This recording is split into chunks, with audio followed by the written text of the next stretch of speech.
कुछ अनसुनी कुछ अनकही कहानियाँ। हर कहानी कुछ कहती है। गौतमी नामक एक शाक्य वृद्धा थी जिसका एकमात्र सहारा उसका पुत्र था। शाक्य अपने पुत्र से अत्यंत स्नेह करती थी। एक दिन एक सर्प ने शाक्य के पुत्र को डस लिया। पुत्र की मृत्यु से शाक्य वृद्धा व्याकुल होकर विलाप करने लगी। पुत्र को डसने वाले सांप के ऊपर से बहुत क्रोध आ रहा था। सर्प को सजा देने के लिए शाक्य ने एक सपेरे को बुलाया।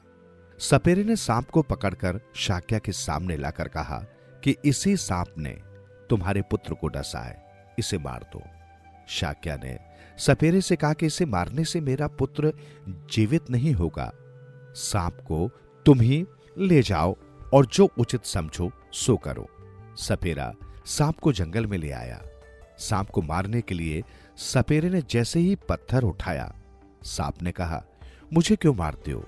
मैंने तो वही किया जो काल ने कहा था। सपेरे ने काल को ढूंढा और बोला, तुमने सर्प को शाक्य के बच्चे को डसने के लिए क्यों कहा? काल ने कहा, शाक्य के पुत्र का कर्म फल यही था, मेरा कोई कसूर नहीं है। सपेरा कर्म के पास पहुंचा और पूछा, तुमने ऐसा बुरा कर्म क्यों किया? कर्म ने कहा, मुझसे क्यों पूछते हो? ये तो मरने वाले से पूछो, मैं तो जड़ हूं।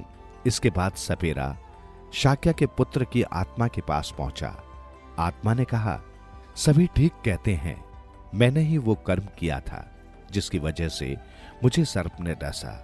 इसके लिए कोई अन्य दोषी नहीं है। महाभारत के युद्ध में अर्जुन ने भीष्म को बाणों से छलनी कर दिया और भीष्म पितामह को बाणों की शैया पर सोना पड़ा। इसके पीछे भी भीष्म पितामह के कर्म का फल ही था। बाणों की शैया पर लेटे हुए भीष्म ने जब श्री कृष्ण से पूछा, किस अपराध के कारण मुझे इस तरह बाणों की शैया पर सोना पड़ रहा है? इसके उत्तर में श्री कृष्ण ने कहा था कि आपने कई जन्म पहले एक सर्प को नागफनी के कांटों पर फेंक दिया था।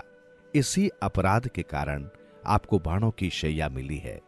इसलिए हमें कभी भी जाने अनजाने किसी भी जीव को नहीं सताना चाहिए। हम जैसा कर्म करते हैं उसका फल हमें कभी न कभी जरूर मिलता है।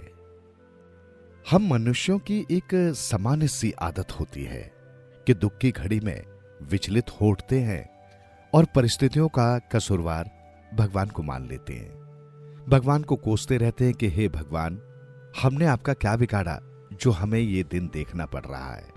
गीता में भी श्री कृष्ण ने कहा है कि जीव बार बार अपने कर्मों के अनुसार अलग अलग योनि और शरीर प्राप्त करता है।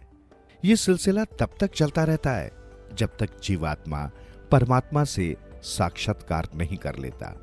इसलिए जो कुछ भी संसार में होता है या व्यक्ति के साथ घटित होता है, उसका जिम्मेदार जीव खुद होता है। संसार में कुछ भी अपने आप नहीं होता है। हमें जो कुछ भी प्राप्त होता है वो कर्मों का फल है।